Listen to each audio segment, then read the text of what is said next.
რეგიონებსაც მოიცავს ამორჩეველთა ლიგა. თუ მარტო თბილისშია. ამორჩეველთა ლიგა იმოქმედებს ყველა საარჩევნო ოლქის ტერიტორიაზე. როგორც თბილისში, ისევე რეგიონებში. და ეხლა უკვე არიან იქ მუშაობენ ხალხი. ამორჩეველთა ლიგის დასადამფუძნებლო შეკრება იქნება 2-ში, 2 აპრილს და 2 აპრილის შემდეგ დაიწყებთ. შეგვყავს იქ საინიციატივო ჯგუფები ძალიან ბევრ რაიონში, განსაკუთრებით სამეგრელოში, აჭარაში, იმერეთში. თუმცა თქვა ჯერჯერობით დაფუძნებული ორგანიზაციული სახე ამას არ აქვს. კიდე ერთი მშვენელია და გავაერთიანოთ პასუხი ბრძანეთ გისმენთ. მოგესალმებით. ბატონო კოკა, მე თქვენთან პირადად მაქვს ასეთი შეკითხვა. მე როგორც ამომრჩეველი მივიღებ ბილეტენს სახში. მეკითხებიან ვისაძლევ ხმას. მე რასაკვირველია შემიძლია სულ სხვაზე ვთქვა და იქ სხვას მივცე. მაგრამ ერთი რამ არის რომ მე ვალდებული არა ვარ ვიღაცას ანგარიშები ჩავაბარო. ეს არის საიდუმლო, ხო ყველა ადამიანის თავისი გამოხატვის უფლება აქვს.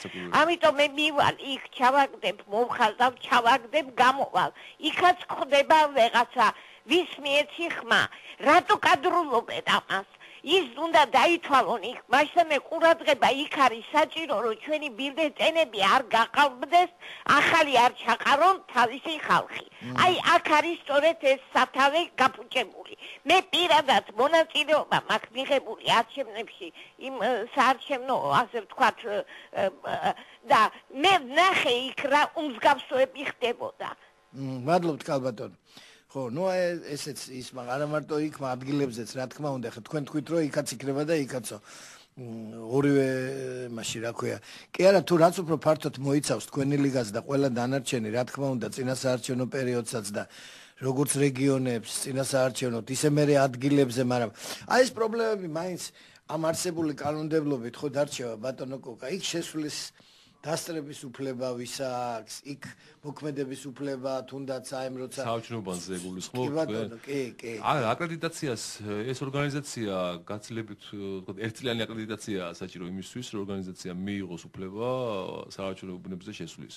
ეს პირობა დაკმაყოფილებულია ჩვენ შემთხვევაში. გააქვთ ესე? კი, უბრალოდ სახელი გარდაერქვათ, რომ ეს სამართლებრივად ეს არის გაცილებით, ვთქვათ, მრავალწლიანი ორგანიზაცია, ეს არ დაფუძნებულა სამართლებრივად ეხლა, ამას სახელი გადაერქვა, ასე რომ ეს პრობლემა არ გვიდგას. რაც შეეხება არჩევნების დღეს იქ ხმების დაცვას, ეს კიდევ უფრო ადვილი საქმეა მერწმუნეთ და ვერავინ ვერ მოახერხებს იმას, რომ ხმის უფლების საიდუმლოებას, ასე ვთქვათ, პრობლემა შეუქმნას.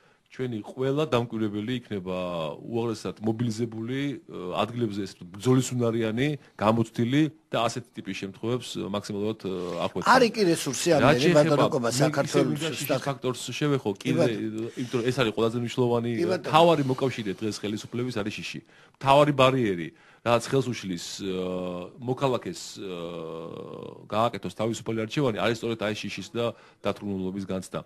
როგორც კი დაისხლება აი შიში არანაირი სხვა დამატებითი მოკავშირე ფაქტორი ხელისუფლების მხარეზე პირობა აღარ იარსებებს, რომელიც ხელს შეუწყობდა ამ მასობრივ ფალსიფიკაციას და ხელისუფლების, ვთქვათ, უზურპაციას, რასაც ადგილი ჰქონდა ამ წლების განმავლობაში.